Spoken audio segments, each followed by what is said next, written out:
Cero ni uno. Habilidades esenciales en un mundo tecnológico. Un podcast dirigido y presentado por Carlos Le y editado por Rudy Rodríguez. Este programa es posible gracias a LeanMind. Retomamos la entrada clásica del podcast con las voces de Álvaro y Ainara, mi sobrino, por petición de mi amigo Pedro Pablo Aparicio, que sigue el podcast y dice: es que las voces de los niños me alegran cuando empieza el programa. Y como no, ¿por qué no ponerlas? Lo que vamos a hacer próximamente es grabar una nueva cuña, unas nuevas voces, me refiero de entrada, porque van creciendo, las voces van cambiando y así le damos dinamismo al programa. Rudy vuelve a echarme una mano en muchos episodios con la edición y parece que vamos encontrándole el truco, la fórmula al podcast semanal. En este episodio tengo el gusto de hablar con mi amigo y compañero Fran Correa. Él es trabajador social, aunque tiene varias otras titulaciones. Está especializado en participación ciudadana, ha trabajado con diferentes colectivos en la isla de Tenerife. Ha trabajado en situaciones de conflicto y mediación en varios países de Latinoamérica como Ecuador, Colombia, Perú. Ha sido profesor en la Universidad de Cuenca en Ecuador. Ha trabajado en Tenerife en casas tuteladas de menores. Y ahora tenemos la suerte de que es nuestro compañero en LeanMind, donde se encarga de apoyar al equipo con coaching, mentoring y llevar las relaciones con cliente también, apoyando a toda la empresa, a la dirección. La verdad que es un gusto trabajar con Fran. En este episodio vamos a hablar un poco de conflicto y de mediación. Si te surgen preguntas, pues te invitamos a que nos envíes un email y podemos ampliar el tema. Fran, bienvenido al podcast. Muchísimas gracias por estar. Muchas gracias a ti por invitarme. Como eres un trabajador social con muchísima batalla en las espaldas, que has trabajado en participación ciudadana, en situaciones de conflicto de máximo nivel de dificultad o de violencia o de condiciones que son pues muy tremendas, ¿no? Uh-huh. Nadie mejor que tú para hablarnos de conflicto. Entonces, la primera pregunta que te lanzo es: ¿por qué surge el conflicto o de dónde surge? Bueno, el conflicto surge principalmente ante percepciones. Cuando nosotros percibimos que un recurso es escaso y que su obtención para satisfacer nuestras necesidades depende de acapararlo, ahí puede surgir el conflicto. Es cuando hay una contraposición de intereses que resultan incompatibles entre sí. Incluso si somos nosotros mismos, incluso en una persona sola, nos puede surgir un conflicto. Cuando nosotros queremos estudiar y trabajar, pero solo tenemos tiempo o dinero para una de las dos cosas, ahí nos surge un conflicto, ¿verdad? Pues eso es un ejemplo claro de dónde surge el conflicto. Cuantas más personas metamos en la receta, más posibilidades hay que surja un conflicto, la verdad. Y además de la escasez, puede ser también que haya una discordancia de valores. Por ejemplo, si tú tienes un conflicto de pareja, a veces puede estar el dinero en medio, obviamente, pero en situaciones en las que el dinero no interfiere, sin embargo, el conflicto surge, o en una comunidad de vecinos que tampoco hay una discusión por un dinero. A lo Ujú. mejor es porque alguno quiere instalar algo en su casa. No sé, no sé si hay más causas de conflicto. Sí, de hecho, esto es como la definición más general de conflicto, pero ciertamente hay factores que están inmersos en el conflicto, como son, además de las percepciones, como ya hemos comentado, las creencias y valores, como tú bien dices, esas posiciones, intereses, necesidades, expresadas o no, la gestión de las emociones y cómo las expresamos, también generan conflicto. Eso mismo que tú dices, si yo tengo, por ejemplo, si creemos que el dinero no da la felicidad, el valor que le demos a la obtención del mismo será menor y puede que para nosotros no sea una prioridad. Sin embargo, si otras personas tienen otros valores y otras creencias, ahí es donde entraría el conflicto. Entonces, cuando dentro de la empresa, si nosotros queremos trabajar para conocer los orígenes, de posibles orígenes del conflicto, cómo puedan surgir, tenemos que tener en cuenta esa prevención de qué valores y qué creencias tienen las diferentes personas de nuestro equipo para prevenir el conflicto. Una vez que si vemos que hay creencias y valores diferentes y aún así el equipo ha de trabajar juntos, tenemos que estar atentos para poder gestionarlos y bajar los niveles de tensión dentro del equipo para que no se produzca una escalada en la violencia y poder transformar ese conflicto en algo positivo. Y eso ahí es donde entra esa labor que nosotros podemos tener, ¿sabes? Presente, estar atentos. Ese dicho que tenemos dos oídos y una boca porque tenemos que escuchar el doble de lo que hablamos, pues esa es la prioridad que nosotros tenemos que tener, estar muy atentos a la escucha activa. Mm. Claro, bien llevado un conflicto es una forma de superarse y de mejorar, porque si te fijas, la escasez es a lo que le damos los humanos mucho valor y comerciamos con ello. Pues tradicionalmente se ha comerciado con especias, con sal, Ujú. con oro, con cosas que son escasas. Y de hecho hoy en día el sueldo también normalmente lo tienes más alto si realizas una labor que no mucha gente sabe realizar. En ese sentido, fíjate que hay una situación de escasez y lo que provoca, si hay una buena relación, es un intercambio y fomenta que la gente quiera mejorar las condiciones de lo que sea que tiene, ¿no? Así es. El tema es que eso que puede ser escaso, a lo mejor es escaso en función de lo que nosotros queramos cubrir. Si nosotros queremos cubrir hay necesidades que están expresadas, son, digamos, están de cara al público, y hay otras que tenemos guardadas en segundo plano y no las decimos. A lo mejor nosotros queremos eso, un aumento de dinero, y es lo que nosotros tenemos esa posición, queremos un aumento porque tenemos una necesidad necesitamos más dinero. Pero la necesidad que nosotros no decimos es que tenemos un familiar dependiente y lo que queremos es que lo atiendan y necesitamos dinero para poder atenderlo. Si nosotros evidenciamos que la necesidad principal y no negociable es atender a nuestro familiar enfermo, a lo mejor podemos encontrar otras medidas que no tienen que ver con el aumento de sueldo. A lo mejor podemos mantener el mismo sueldo, pero dejar más horas libres para que puedas atender a ese familiar. El tema es que si no sabemos todo el panorama, es difícil llegar a una negociación, porque se guardan cosas. Nosotros nos hemos divorciado. Ah, pues yo quiero una pensión de 50.000 euros y no sé qué. Pero ¿cuál es por qué? Porque quiero fastidiar a la otra persona. A lo mejor la necesidad que hay detrás es, mira, necesito que reconozca que me has hecho daño. Si nosotros negociamos, a lo mejor podemos llegar al acuerdo de, mira, en realidad ha pasado esto, yo te reconozco que lo hice mal, y esa persona se siente recompensada. Y no es ese interés que se pide al principio. A lo mejor nosotros pedimos al principio, pero lo que hay detrás no es tan claro. Y es ahí Mm. donde entra el papel de la negociación. Ahí estás hablando, me recuerda a comunicación no violenta, ¿no? Hablar de las necesidades para conseguir que se puedan atender esas necesidades. Efectivamente, y eso requiere una presencia de ánimo de ambas partes. Ese dicho ancestral, ¿no? De dos no pelean si uno no quiere, o hace falta que ambas partes estén de acuerdo en negociar y en llegar a un acuerdo para poder tener una gestión del conflicto lo más positiva posible. Entonces, ahí es donde entra la labor de la persona que haga mediación. De hecho, hay niveles dentro de la mediación. Nosotros podemos tener una negociación, el nivel más básico, ¿verdad? En la cual las dos personas que tienen la diferencia, pues hablan entre ellas. Si aún así no se llega a un acuerdo, entra una tercera figura que hace de mediación.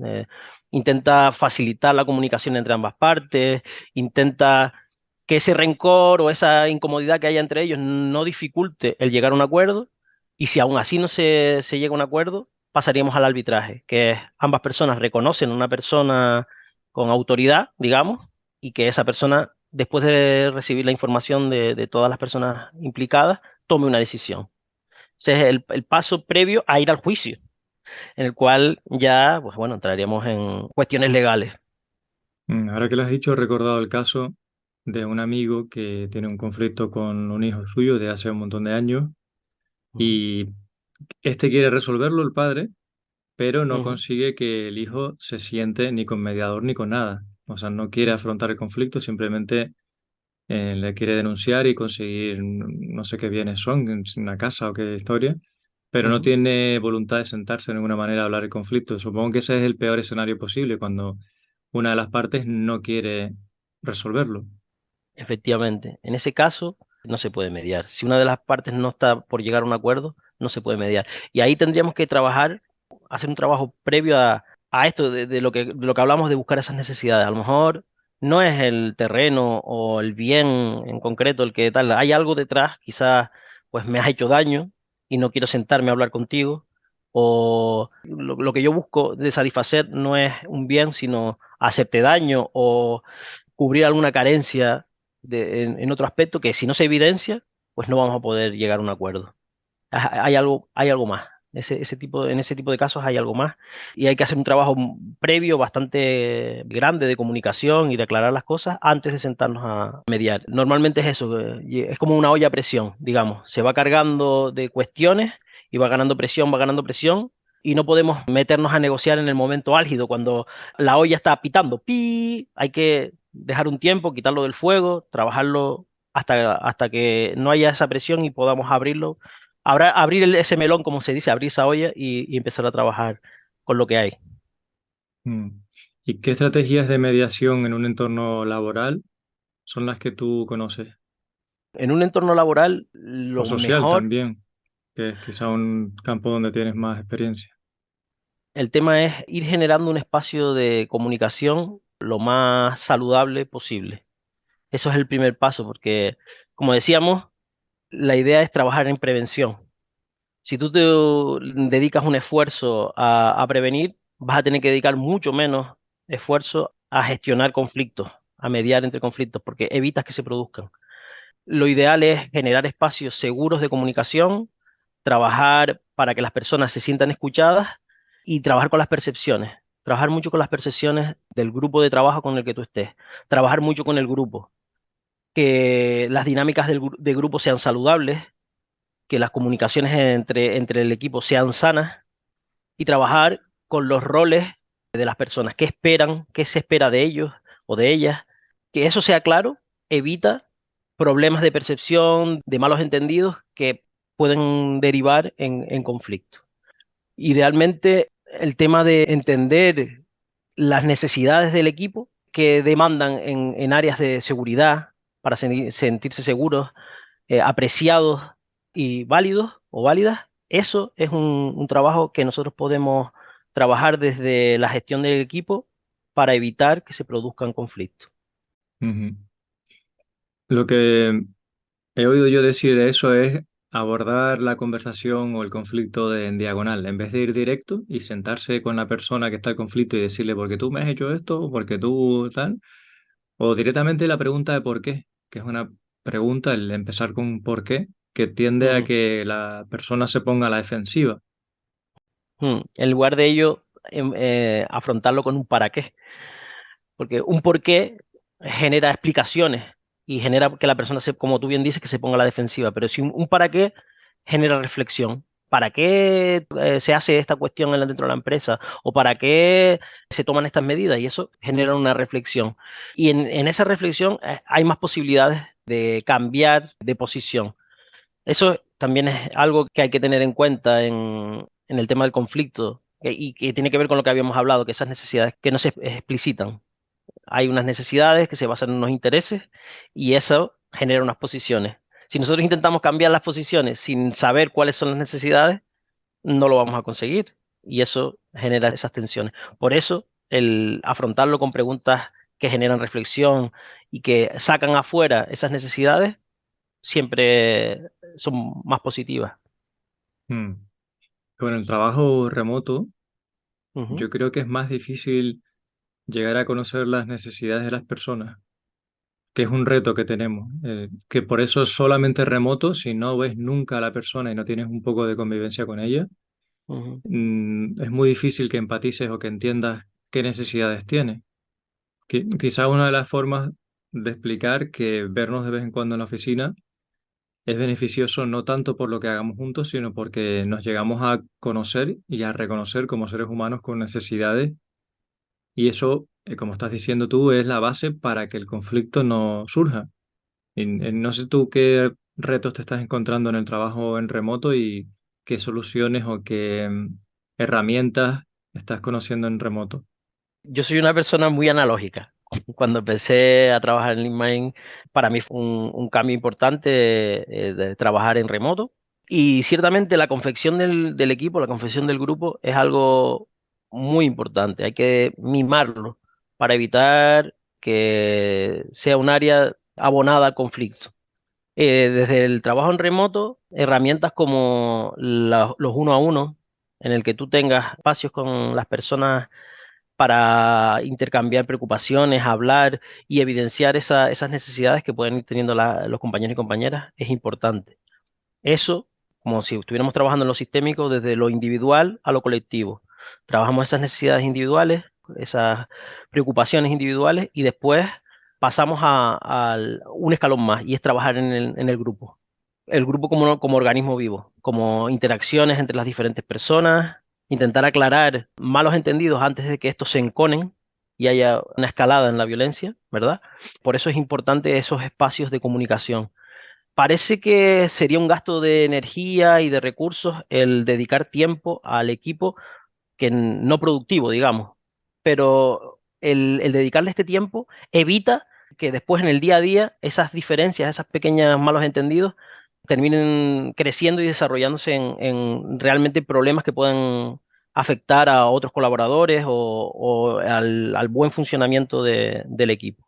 Y después la relación de los diferentes equipos entre sí, cómo han afrontado diferentes problemáticas que no sean compartimentos estancos y que se puedan comunicar entre ellos, evita tropezar dos veces con la misma piedra. Entonces, esos espacios que tú puedas tener una vez al año o periódicamente, en la medida que pueda cada institución, siempre es positivo. Esos espacios de verse en persona y de intercambiar experiencias hace que ante una dificultad que surja, no se vea a la otra persona como alguien que intenta desautorizarme o criticarme, sino ese amigo, esa persona, ese compañero que me expresa su preocupación o que me comenta dónde podríamos ver un margen de mejora.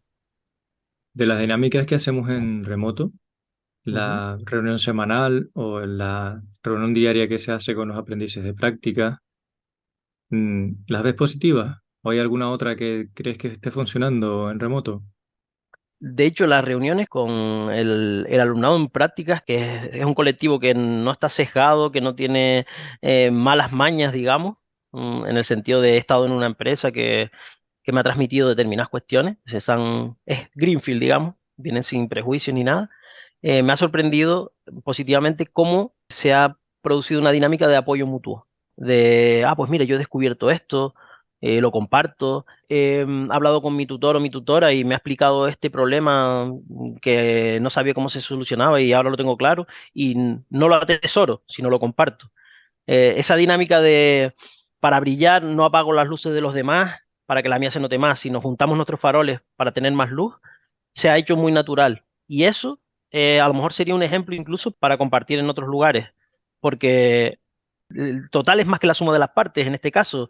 A lo mejor tenía una idea, pero no la termino de desarrollar y el juntarse entre todos y entre todas ha hecho que hayan surgido iniciativas muy interesantes, como un proyecto común entre todos, entre toda la gente en práctica, hacer una presentación de sus proyectos pet project individuales a los compañeros y compañeras de la empresa que los están tutorizando para tener feedback.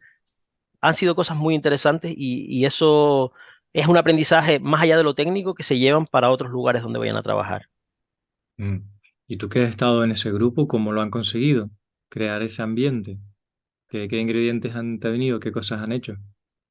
Pues la creación del equipo ha sido superar la barrera de la desconfianza muchas veces. Entonces, el tema de un grupo que se está formando, apoyarnos en el humor, apoyarnos en conocernos un poco, buenas dinámicas para conocernos más allá de lo técnico, quién es la otra persona que tengo al lado, y más en este contexto de trabajar en remoto, conocer a la otra persona, saber cuáles son sus intereses y que no es un ente que programa o que trabaja y que estudia allá, sino que tiene sus intereses, que pues tengo este hobby, he tenido esta trayectoria vital y bueno, eso hace que las personas de este equipo se hayan visto más como con ese aspecto humano, más que solo elementos o personas en lo técnico. Y eso ha creado confianza. La broma, el humor, el intercambiarnos entre nosotros anécdotas y experiencias, eso ha dejado fértil el terreno para que se haya generado un buen espacio y sano de trabajo y que sean capaces de decirse cosas, problemas que hayan detectado y demás con solvencia y con buena cara.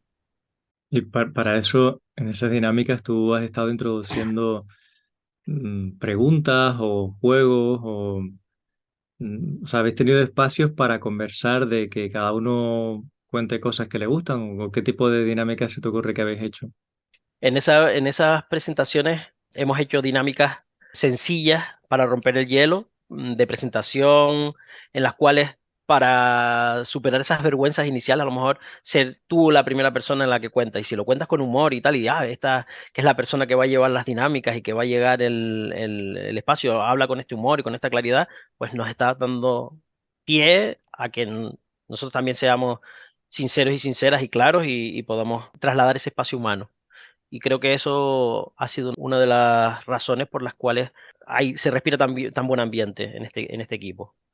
Claro, es liderazgo, tú has ejercido de líder, dando ejemplo, te has mostrado humano, te has mostrado incluso vulnerable y has liderado que se produzca esa cultura ahí. Eso es puro liderazgo, o al menos así lo entiendo yo. ¿No? Pues, no lo había percibido así, pero sí, puede ser que haya sido una forma de que la gente se sienta cómoda y que se sienta en disposición de poder tomar parte activa en el equipo. Es una buena Mm. definición de liderazgo, quizás no me lo había planteado así.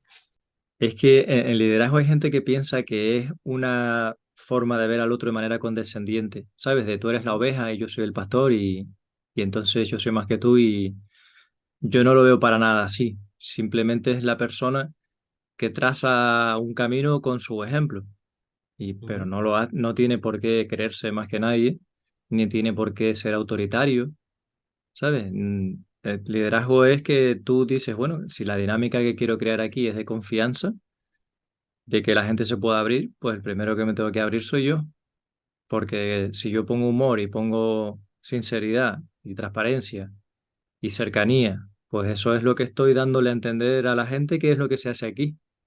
Y eso para mí es liderar, como yo lo entiendo.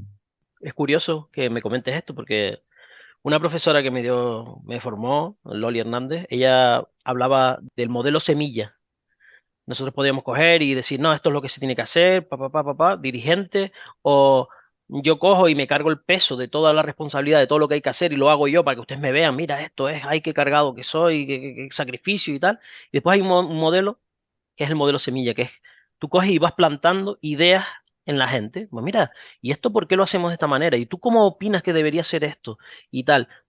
Planteamos claro las necesidades y los límites que tenemos de recursos, de XX, las cosas que podemos plantear, pero generamos esas ideas, ¿no? Esas reflexiones de, mire, ¿y ustedes qué plantean? Y tratamos como entes inteligentes y conscientes y valiosas a las personas, y ahí es donde nos sorprendemos con las cosas que surgen. De esa manera de tratar surgen ideas que nos superan.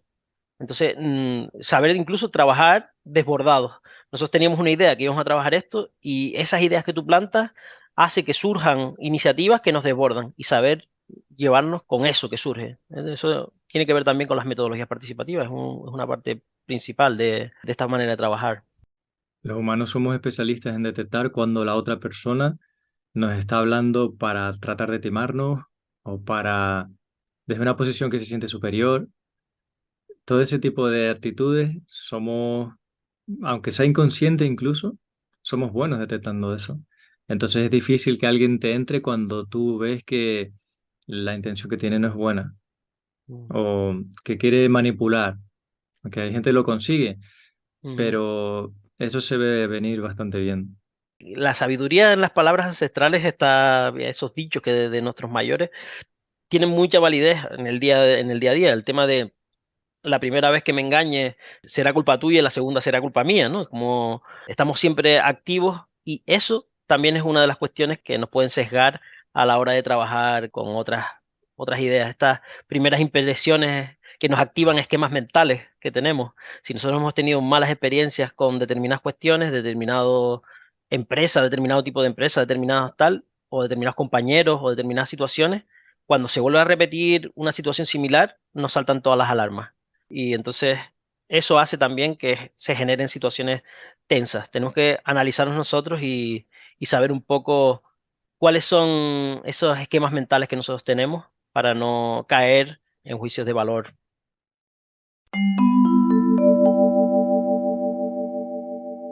En LeanMind somos especialistas en acompañar a equipos de desarrollo de producto. Lo hacemos empoderando a las personas, formando equipos mixtos con developers de LeanMind y de nuestros clientes, para escribir un código sostenible que dé beneficio al negocio tanto en el corto como en el medio y largo plazo. Somos una empresa ágil, que entiende la agilidad como un conjunto de valores, de principios y de prácticas de ingeniería. Valoramos mucho la excelencia técnica, a la vez que tenemos en cuenta que lo más importante son las relaciones entre las personas, porque sabemos que un equipo motivado tiene un gran impacto positivo en el negocio. Nacimos como empresa trabajando en remoto desde Canarias para el mundo, y cuando llegó 2020 nos sentimos muy agradecidos de tener ya una fuerte cultura del remoto. Nos gusta el mar, la música, la programación, y nos encanta ser anfitriones de nuestros clientes cuando vienen a trabajar con nosotros a Canarias. Tanto si quieres que os ayudemos a subir de nivel, como si quieres trabajar con gente agradable y preparada, a la que le encanta su trabajo, cuenta con nosotros. Aprenderemos juntos y creceremos como personas y como profesionales.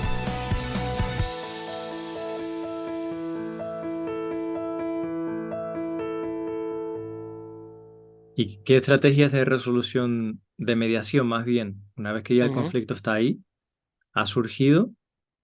¿Cuál sería el protocolo de resolución que tú recomendarías? En mi caso, por protocolos que hemos utilizado y que han tenido mayor aceptación y mayor tasa de éxito, primero, hablar con las diferentes partes por separado para que te den su versión, hablando desde el sí, desde la persona. Centramos en habla desde tú, cómo lo has sentido tú, qué cuestiones, cómo lo has vivido tú, sin que desvalorice a la otra parte o las otras partes en conflicto. Entonces, teniendo esta visión de cada una de las partes, hablas, te reúnes con las diferentes partes y teniendo esas visiones, intentar en ese discurso sacar cuáles son esas necesidades profundas de cada una de ellas y ver si esas necesidades eliminan a las otras. O sea, si vemos que hay margen para poder satisfacer al menos en la mayor medida cada una de las necesidades, al juntarnos nosotros, que somos una parte neutral, tratamos de ver qué partes son necesidad no negociable en cada una de las partes en conflicto y cuáles pueden ser cuestiones aceptables. Por ejemplo, un grupo de vecinos que tenían problemas con uno de ellos que hacía ruido porque ensayaba la batería.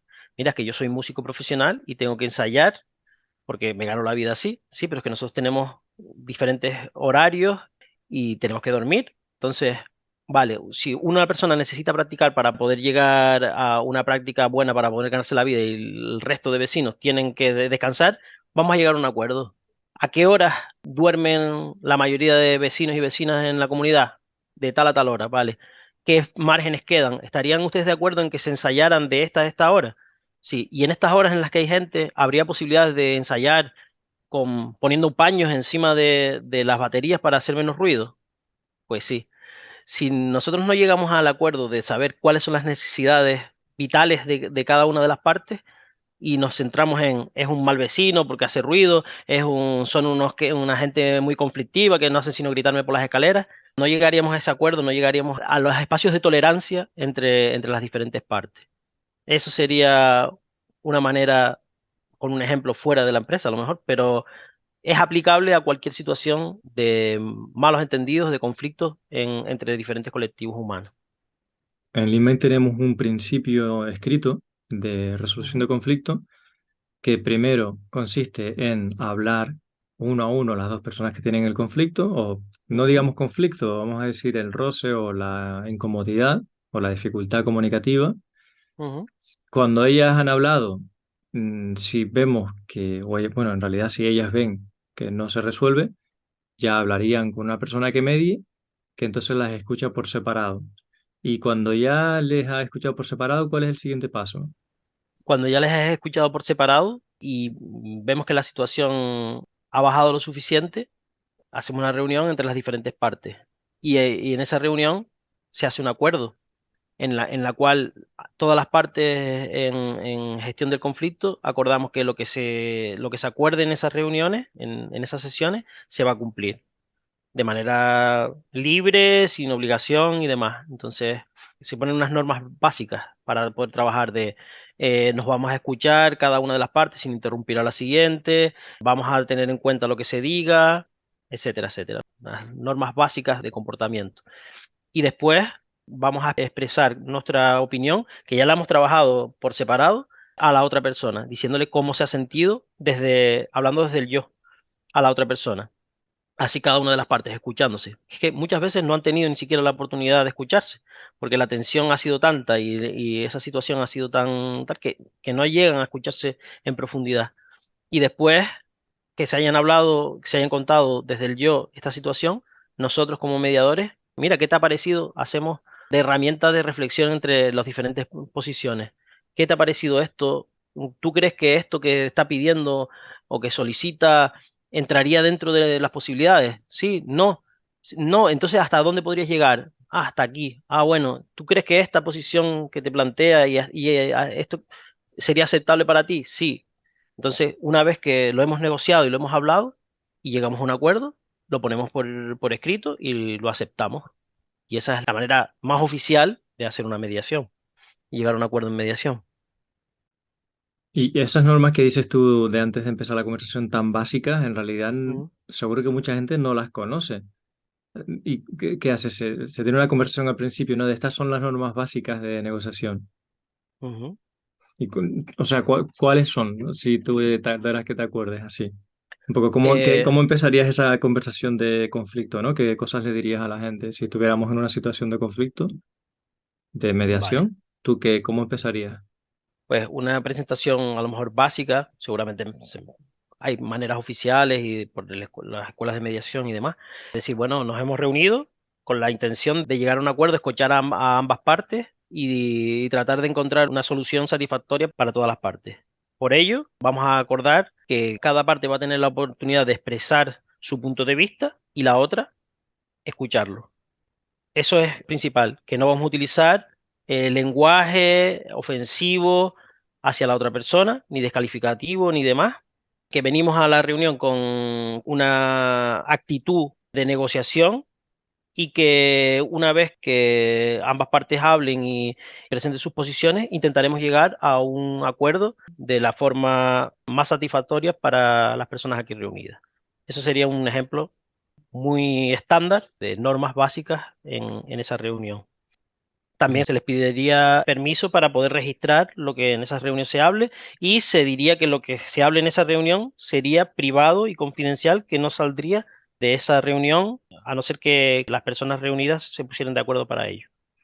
Ah, interesante, la confidencialidad para crear confianza. Exacto.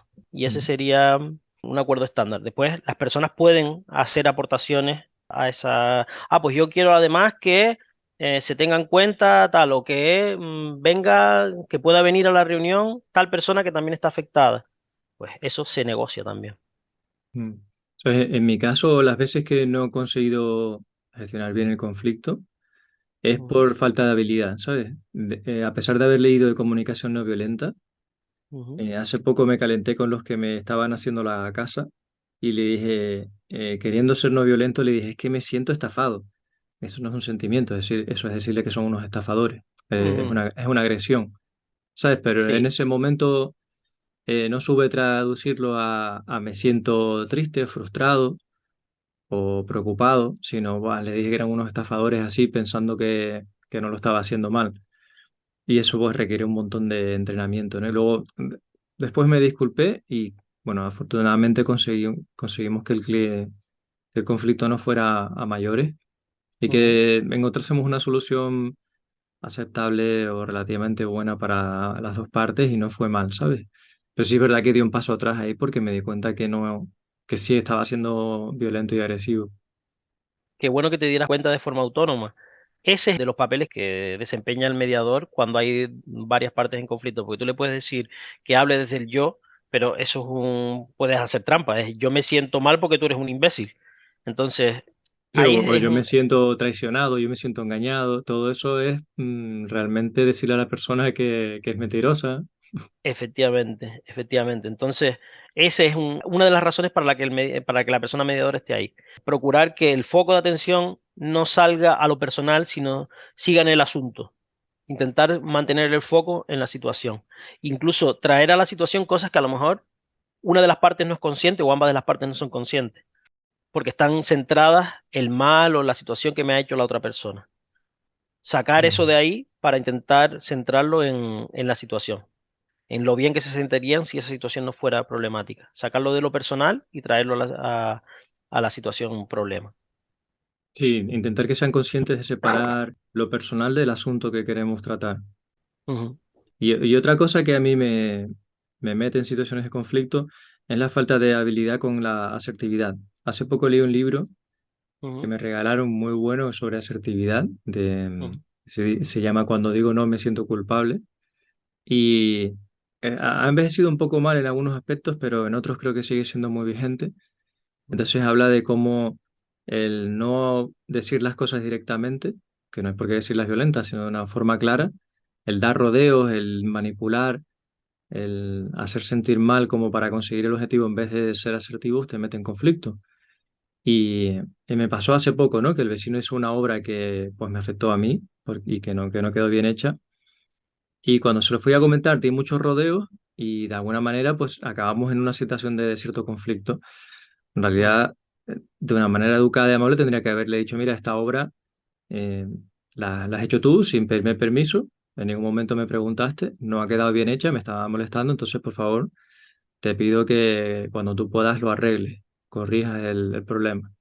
Y ya está, ujú. no hay que entrar, saber si, sin entrar en ningún tipo de valoraciones de otra índole, ni dar muchos rodeos, hubiera sido en este caso la situación menos conflictiva, ¿sabes? Dicho de una manera respetuosa y tranquila, estás exponiendo un hecho que es bastante objetivo. Sin embargo, pues esa falta de asertividad me metió en conflicto. Quizás el tema de la deseabilidad social es algo que a las personas que trabajamos con gente y que tratamos que la gente esté lo mejor posible, nos sale de forma natural. El tema de no hacer que la otra persona se sienta mal. Pero es que hay ocasiones en las que es mejor plantear nuestro discurso antes de que tenga lugar.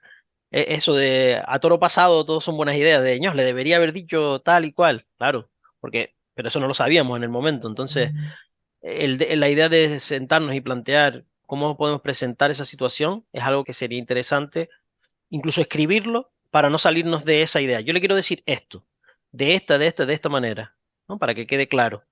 Buscamos las palabras para que no sea doloroso, pero que sí que sean claros. Y entonces voy y se lo leo. Hay veces que en la mediación nosotros decimos eso, de mira, ¿qué le quieres decir? Escríbelo. En esas reuniones que tenemos por separado, le dices a la persona, ¿qué le quieres decir? Apúntalo y sobre lo tienes que pasar, al hecho de escribirlo lo tienes que pensar de otra manera. Entonces, una vez que está escrito, esto es lo que le vas a decir, ahora cuando nos reunimos, lo vamos a decir así. Entonces es la manera de no andarnos por rodeos, ser claros, que sea una conversación respetuosa y así evitar los malos entendidos o esos rodeos que después terminan porque sientes que se está acabando la conversación pero que no has dicho lo que quieres decir y terminas diciéndolo de una manera que a lo mejor no era la adecuada. Eso suele pasar mucho. Entonces si lo tienes escrito, te lo planteas así y evitas esa situación.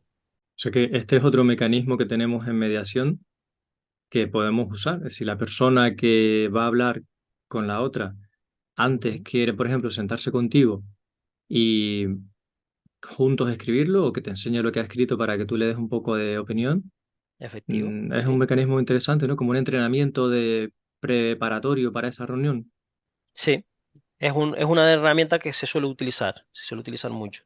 Así evitas el mal trago, sobre todo para las personas que tienen ciertas habilidades de comunicativas, a lo mejor les cuesta más y demás, les das el tiempo y la oportunidad para prepararse de manera adecuada a ese encuentro. Pues qué interesante, Fran. A mí lo que se me ocurre es que quizá la gente que nos esté oyendo tiene preguntas y nos puede mandar un email para que hagamos un siguiente episodio y profundicemos o ampliemos el tema a la resolución de conflictos, la mediación. Así que invitar a toda la audiencia a que nos manden un email pues a carlos@linmain.es o a contacto@linmain.es y nos pregunten lo que quieran y hacemos otro episodio sobre estos temas, si te parece bien, Fran. Para mí sería un placer. Bueno, y compis de LinkedIn también, que se pueden animar quien escuche el podcast y lanzarnos preguntas. Es cierto que Nosotros no tenemos o no hemos vivido unas grandes situaciones de conflicto en la empresa, pero bueno, a veces se han dado con otras entidades con las que trabajamos y en el futuro se darán. Eso, el conflicto es inevitable y bien llevado es una forma de crecimiento. Efectivamente, totalmente de Mm. acuerdo. Pues muchísimas gracias por este tiempo, Fran. A ti por invitarme.